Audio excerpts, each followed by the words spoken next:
2021 में हसीन दिलरुबा नाम की एक फ़िल्म आई थी। रोमांटिक थ्रिलर फिल्म थी। अब इसका सीक्वल आया है जिसका नाम है फिर आई हसीन दिलरुबा। मगर फिल्म देखने के बाद हमारा सुझाव है कि इस फिल्म का नाम होना चाहिए था क्यों आई हसीन दिलरुबा। ओरिजिनल फिल्म को सीधे नेटफ्लिक्स पर रिलीज़ किया गया था, तगड़ी व्यूअरशिप मिली। इसके अलावा इसका सीक्वल को बनाने का कोई और ठोस वजह समझ में नहीं आती। फिर आई हसीन दिलरुबा की कहानी वहीं से शुरू होती है जहां हसीन दिलरुबा की ख़त्म हुई थी। इसलिए आपको ब्रीफ रिकैप देते हैं। पिछली फिल्म में क्या हुआ था।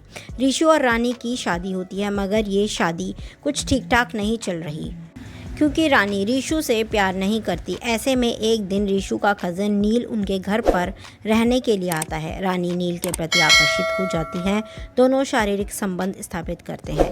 ये बात ऋषु को पता चल जाती है और वो रानी से घृणा करने लगता है। मगर अब रानी को ऋषु से प्रेम होने लगता है। ऐसे में ये जोड़ा नील को अपने रास्ते से हटाने का फैसला करता है। पुलिस और जेल के चक्कर से बचने के लिए वो इस घटना को ऐसे अंजाम देते हैं जिससे ये नील नहीं बल्कि ऋषु की मौत लगे। पहली फिल्म के आखिर में ऋषु दुनिया के लिए मर चुका है और नील लापता है। साथ ही पुलिस के हाथ में कुछ सुराग लग जाते हैं जिससे उनकी शक की सुई रानी पर घूम जाती है। यहाँ से शुरू होता है सेकंड पार्ट। अब रानी और ऋषु ज्वालापुर से भागकर आगरा आ गए हैं। अब चूंकि ऋषु दुनिया के लिए मर चुका है, इसलिए ये लोग छुप छुपाकर मिलते हैं। इनका प्लान है कि हमेशा के लिए देश छोड़कर भाग जाएंगे और शांति से वहाँ अपनी ज़िंदगी बिताएंगे। मगर इसी बीच दो नए लोगों की एंट्री होती है। एक है मृत्युंजय पासवान जो कि नील और ऋषु के रिश्तेदार हैं, साथ ही पुलिस में भी हैं। ये ऋषु और रानी का प्लान खराब कर देते हैं।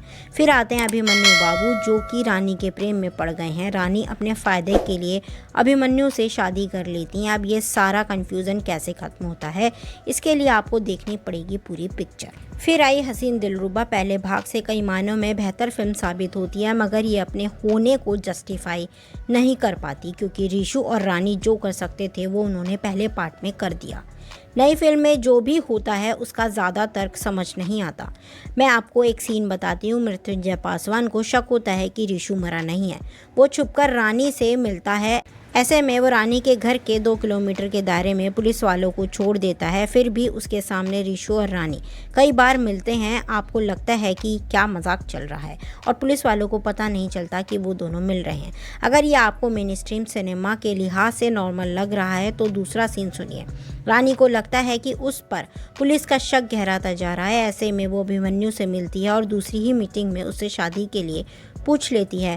वो मान भी जाता है। ये चीज़ें आपको कभी भी कन्विंस नहीं कर पाती हैं। राइटर ने अपनी दुनिया रची है, मगर आपको इस दुनिया के हिसाब से भी कुछ तो लिखना चाहिए था, नहीं तो इसको फैंटेसी लव स्टोरी का नाम दीजिए।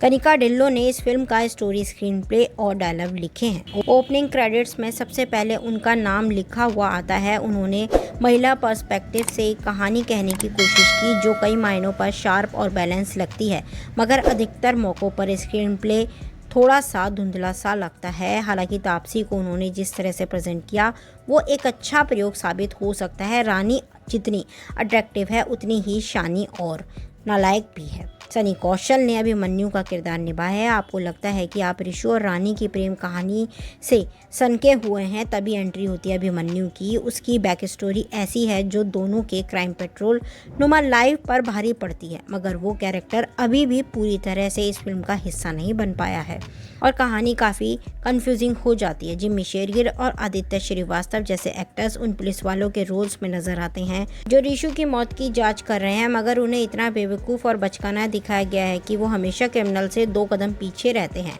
ऐसे में आपको उन एक्टर्स के लिए बुरा लगता है जिनकी अच्छी खासी परफॉर्मेंस खराब लेखन के हत्थे चढ़ जाती है। फिर आई हसीन दिलरुबा एक थ्रिलर फिल्म है जिसे आप एक बार सेटअप के लिए देख सकते हैं। कुछ मेन कंक्लूजन सिर्फ इतना है कि फिर आई हसीन दिलरुबा ऐसा कुछ भी ऑफर नहीं करती जिसके लिए आपको नेटफ्लिक्स का सब्सक्रिप्शन लेना पड़े।